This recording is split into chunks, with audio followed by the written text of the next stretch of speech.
नमो नमो बंधवः सिद्धांत कौमुद्याः वादि प्रकरण पाठे सर्वेषां भवतां श्रोतॄणां स्वागतम् अस्ति। अद्य षट्पञ्चाशदधिकशततमः पाठः प्रारभ्यते। विगते पाठे जिह्वोन्मथने लडिः इति धातुपर्यन्तं पंक्तयः सोदाहरणं व्याख्याताः। ततः अग्रे मदी हर्षग्लेपनयोः इत्यारभ्य धातूनाम् उदाहरणानि किंच तत्र तत्र याः पंक्तयः सन्ति ताः पंक्तयः व्याख्यायन्ते। तत्र घटादिगणे अद्ययः धातुः अस्ति प्रथमः सोऽस्ति मदी हर्षग्लेपनयोः। हर्षे अर्थे ग्लेपने च अर्थे अयं धातुः घटादौ मित्वार्थम अनूदितः। अयम् अपूर्वो धातुः अत्र नास्ति। यह धातुः दिवादिगणे पठितः मदी हर्षे इति तस्यैव अयं मित्वार्थम अनुवादः अस्ति। मित्वं कस्मिन् अर्थे भवति? हर्षे अर्थे ग्लेपने च अर्थे। अन्येषु अर्थेषु मित्वं नास्ति। रूपाणि तु दिवादिगणे पठितस्य धातोः तत्रैव वक्ष्यन्ते। अयं धातुः शब विकरणो नास्ति किन्तु शन विकरणः एव। अत्र पाठस्तु केवलं मित्वार्थम्। तत्र हर्षः इत्यस्य तु अर्थः अस्माभिः ज्ञायते, परन्तु ग्लेपनम् इत्यस्य अर्थः तथा न प्रसिद्धः। अतः तदर्थम् उच्यते ग्लेपनं दैन्यं दीनीभवनम्। दीनीभवने अर्थे अपि अयं धातुः मित्संज्ञां लभते। मित्वप्रयुक्तं कार्यम् उपधाहरस्वं लभते। दैवादिकस्य मित्वार्थोऽयम् अनुवादः। दिवादौ अस्ति पठितः कः धातुः? मदी हर्षे। तस्यैव घटादिगणे अत्र मित्वार्थः अनुवादः अस्ति। उदाहरणं मदयति।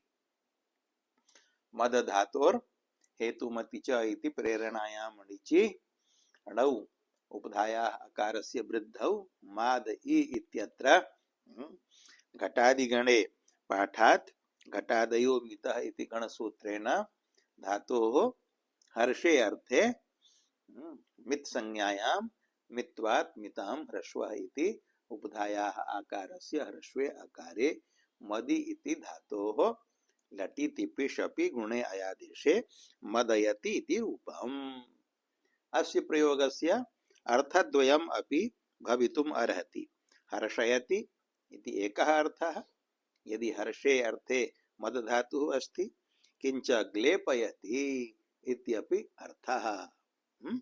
ग्लेपयति अर्थात् दीनी भवति।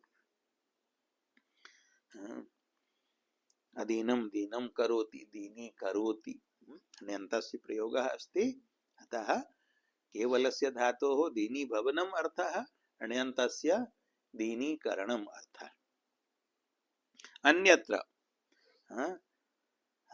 आभ्याम अर्थाभ्यां भिन्ने अर्थे यदि धातुः अस्ति तर्हि तस्य मित्संज्ञा नास्ति।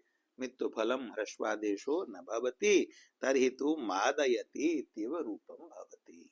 मद धातोर्निचि उपधा वृद्धौ मादि इति धातोः लटिति पिशपि मादयति इति प्रयोगः। मादयति इत्यस्य अर्थः अस्ति चित्त विकारम् उत्पादयति। चित्ते विकारं जनयति। अत्र अर्थे न मित्वम्। अग्रे ध्वन शब्दे। शब्दे अर्थे ध्वन धातुः घटादौ पठ्यते मित्वार्थम्। अनूद्यते। वस्तुतः अयम धातु शब्दे एव अर्थे अग्रे पठिष्यते। अयम धातु भावी अस्ति, अस्य पाठः भावी अस्ति।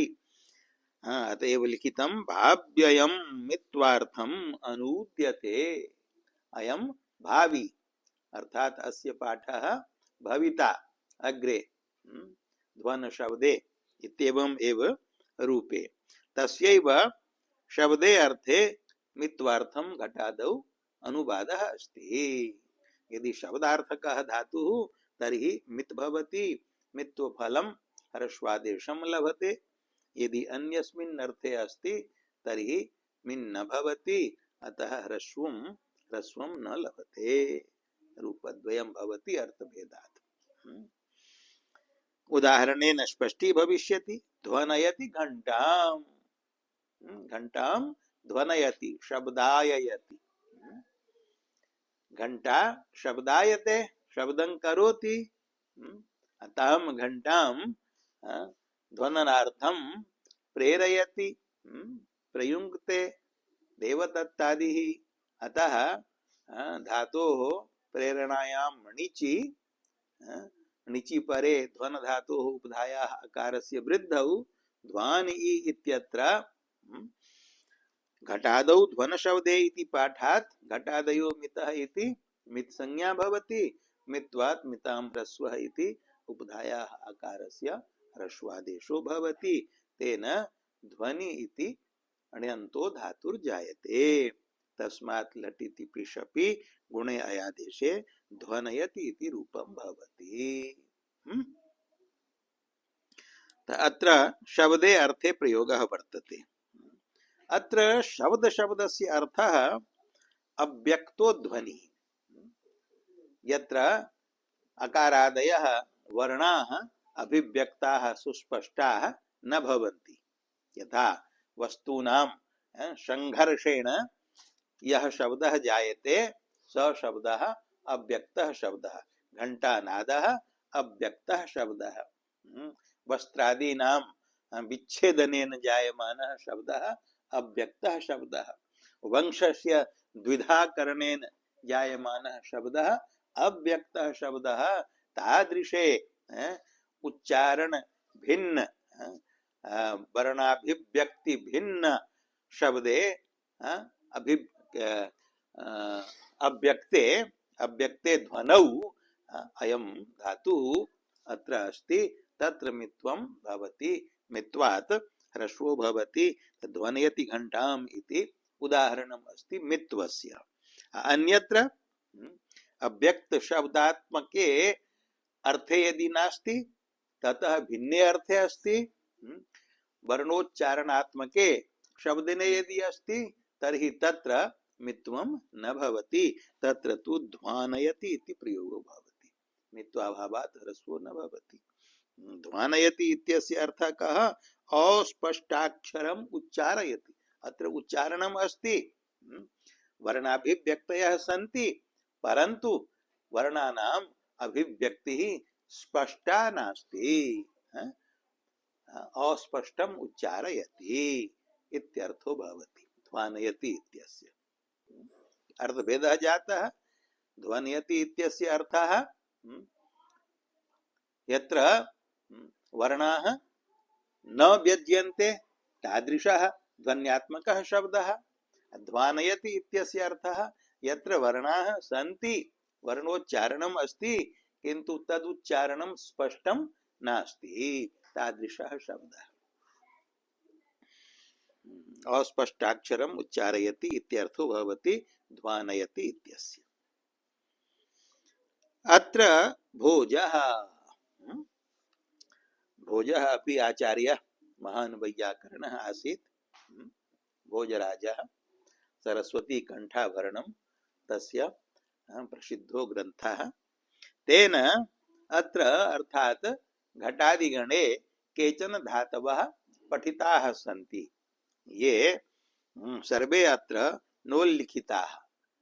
तेषु केचन अत्रापि सन्ति, केचन अत्र न सन्ति। ते धातवः के सन्ति? ये भोजराजेन मित्वार्थं मित्व कार्यार्थम घटादौ पठिताः सन्ति ते उच्यन्ते दली वली स्खली रणि ध्वनि त्रपि क्षपयश्च इति पपाठ भोजः पपाठ वैयाकरणः भोजराजः घटादौ एतान् धातून् पपाठ कान् दल वल स्खल रण ध्वन त्रप क्षप एते धातवः अपि मितः मित्संज्ञकाः सन्ति मित्वकार्यं ह्रस्वादेशं लभन्ते इति तस्य आशयः। तत्र भोजराज पठितेषु धातुषु केचन धातवः तु अत्रापि अस्माभिरपि पठिताः सन्ति। यथा तत्र ध्वनि रणि उदाहृतौ ध्वन धातुः इदानीमेव आगतः ध्वन शब्दे, रण धातुः पूर्वं गतः कर्ण रण शब्दे, ध्वनि रणि एतौ धातु तु अस्माभिरपि पठितौ एव स्तः। अतः मित्त प्रयुक्तं कार्यम् एतौ धातु लभेते। अन्ये केचन धातवः सन्ति ये अत्र न पठिताः सन्ति तेपि भोजराज मतेन मितो भवन्ति।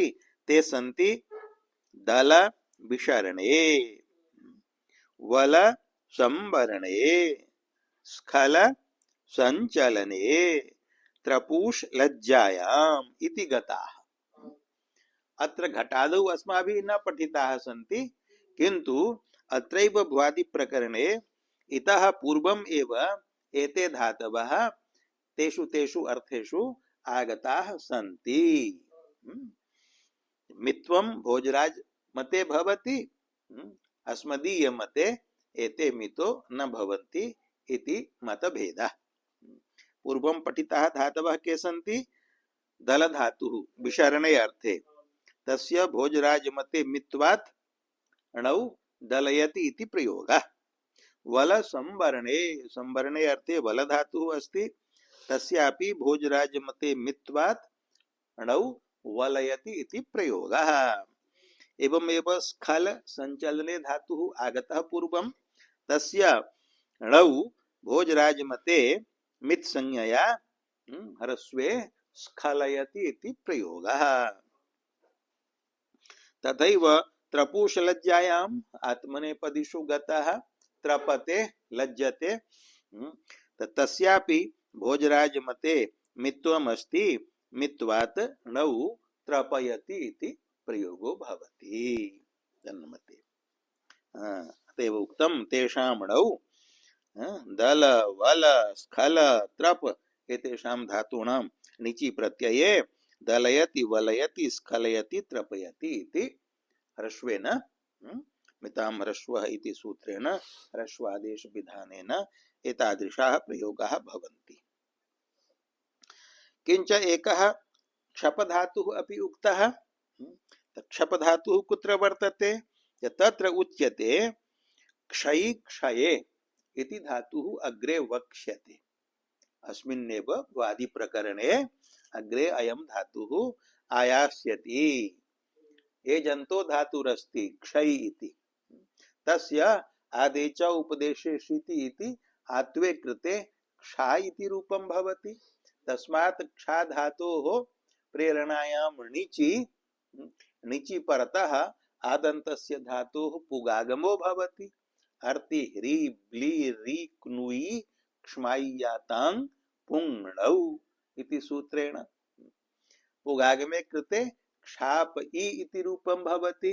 भोजराज मतेन मित्वात् णौ परतः उपधायाः क्षाप इति आकारस्य मितां ह्रस्वः इति ह्रस्वादेशो भवति। ह्रस्वादेशे कृते क्षपि इति धातुरूपं जायते, तस्य लटि क्षपयति इति प्रयोगो भवति। क्षय इति वक्ष्यमाणस्य यह धातुः अग्रे वक्ष्यते, तस्य कृतात्वस्य आदे च उपदेशेषु इति सूत्रेण आत्मविधाने सति पुकार निर्देशः अणौ परतः पुगागमे कृते ह्रस्वादेशे जाते क्षपि इति निर्देशः तस्य क्षपयति इति प्रयोगो भवति एवं च मतभेदेन भोजराज मते ये धातवः मित्संज्ञकाः सन्ति इतः अपठिताः अपि तेपि निर्दिष्टाः। अग्रे स्वन अवतंशने अयमपि धातुः अनुवाद एव अग्रे पठिष्यते स्वन शब्दे अत्रैव भुवादिगणे अग्रे पाठः अस्ति स्वन शब्दे इत्यस्य तस्यैव घटादिगणे मित्वार्थम अयम अनुवादः स्वन अवतंशने अवतंसनं नाम भूषणम् आभरणाधानम् सज्जीभवनम् तत्र अर्थे यदि स्वन धातुः अस्ति तर्हि स धातुः घटादयो मितः इति गणसूत्रेण मित् भवति मित्वात् तस्यणौ उपधा ह्रस्वो भवति तेन स्वनयति इति प्रयोगो भवति स्वनयति इत्यस्य अर्थः कः भूषयति अलंकारयति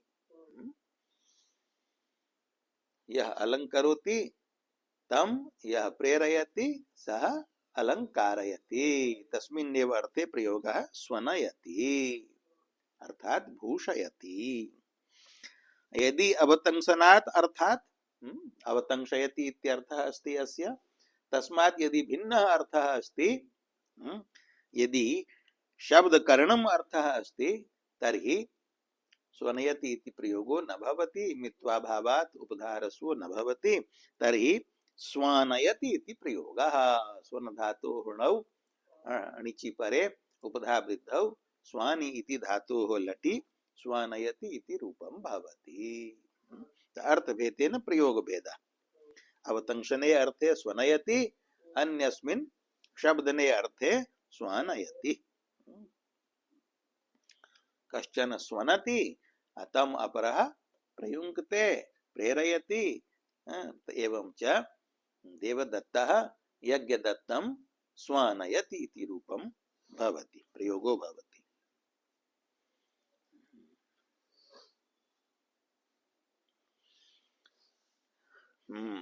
घट धातौ यदुक्तं घटादयो मितः इति वक्ष्यमाणेन मित् संज्ञा तत्र यत् गणसूत्रं वक्ष्यमाणम् इति उक्तं तत् सूत्रम् अत्र उक्तं घटादयो मितः इदमेव गणसूत्रम् अस्ति येन सर्वे घटादयः धातवः तत्र केचन अपूर्वाः अपि सन्ति अधिकास्तु अनुवाद रूपाः सन्ति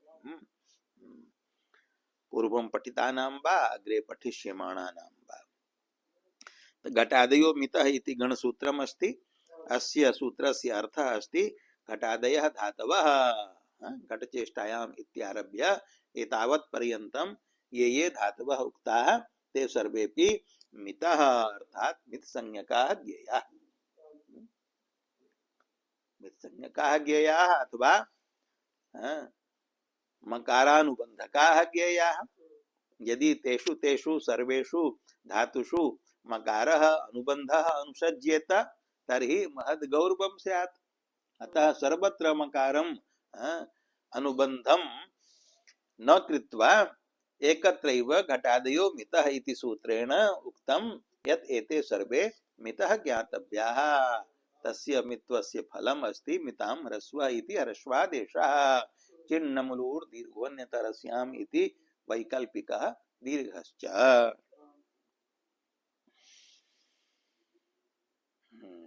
यथा घटादयो मितः इति गणसूत्रं मित्वार्थं वर्तते तथैव अत्र केचन अन्येपि गणसूत्राः सन्ति सूत्र शब्दः नपुंसकलिङ्गे अपि प्रयुज्यते पुल्लिङ्गे अपि प्रयुज्यते सूत्रम् अपि भवति सूत्रः अपि भवति यथा गणसूत्रः अस्ति जनी ज्रीष क्नसु रंजो मंताश्च।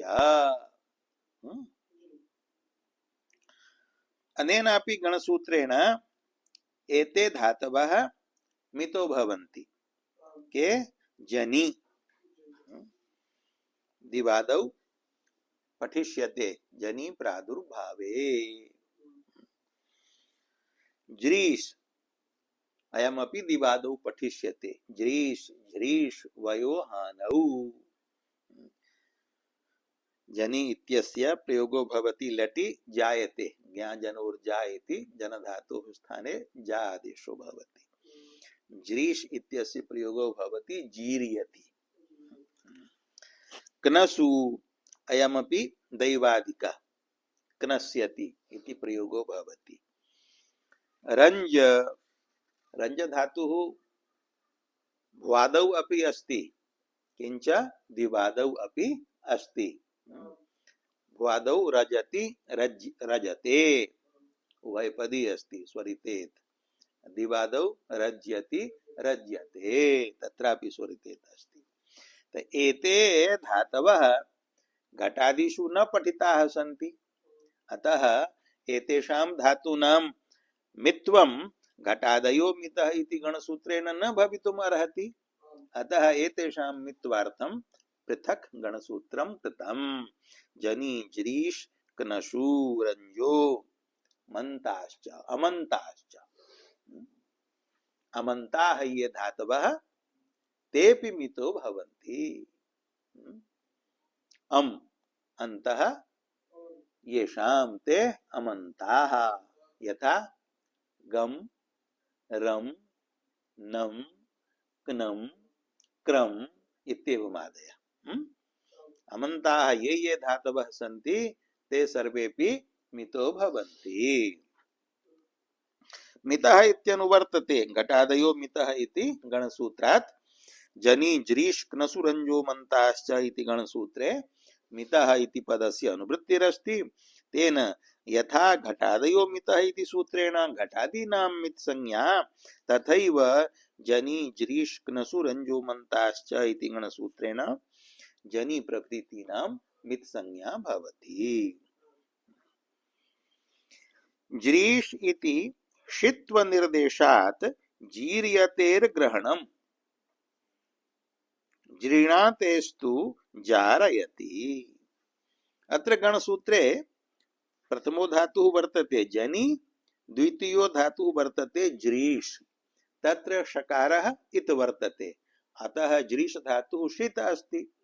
अयं ज्रीष धातुः षित् क्व पठितः दिवादिगणे अतः दैवादिकः यः ज्रीष धातुः स भवति मित् संज्ञकः। क्रियादिगणे षिद् भिन्नः शकारानुबन्ध रहितः ज्री इत्येव पठ्यते। ज्री ज्री वयोहानु सः अत्र न ग्राह्यः।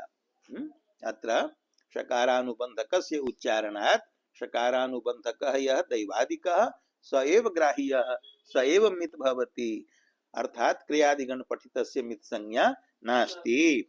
तदेव उक्तं ज्रीष इति षित्व निर्देशात् जीर्यतेर्ग्रहणं। जीर्यते अर्थात् दैवादिकस्य दिवादौ जीर्यति इति रूपं भवति स एव षित् वर्तते। जीर्णातेस्तु जीर्णाते अर्थात् क्रियादिगण पठितस्य स्नाविकरणस्य षिद् भिन्नस्य ज्री इत्यस्य ग्रहणम् अत्र नास्ति। अतः दैवादिकस्य ज्रीष धातोः णिचि मित्वेन ह्रस्वे कृते जरयति इति रूपं भवति। क्रियादिगण पठितस्य ज्री धातोः मित्वाभावात् ह्रस्वाभावे जारयति इति रूपं भवति। एवं च रूपभेदः अस्ति गणभेदेन।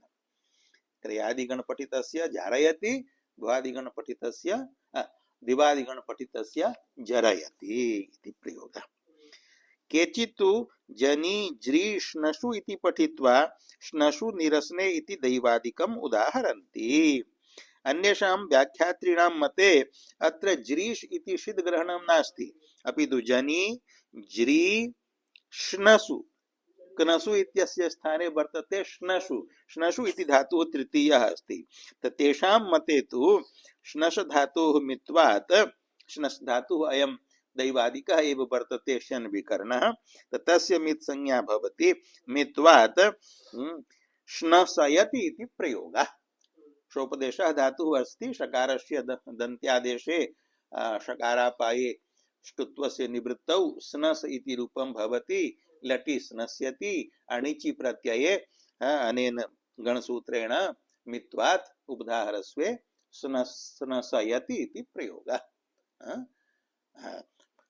पूर्वं यत् उक्तं जनि ज्रीष कनसु इति तेषां मते तु तत्र श्नस इत्यस्य ग्रहणं नास्ति अतः तेषां मते मित्वा भावात् स्नासयति इति प्रयोगः अतः मतभेदेन प्रयोग द्वैविध्यम् येषां मते ज्रीष इति धातुः अग्रे कनसु इति धातुः अस्ति तेषां मते श्नस धातुः मित् नास्ति अतः स्नासयति इति रूपम् येषां मते जनि ज्री स्नसु इति प्रयोगः वर्तते तेषां मते स्नसयति इति रूपं भवति भवतु अत्रैव विरामो विधेयः।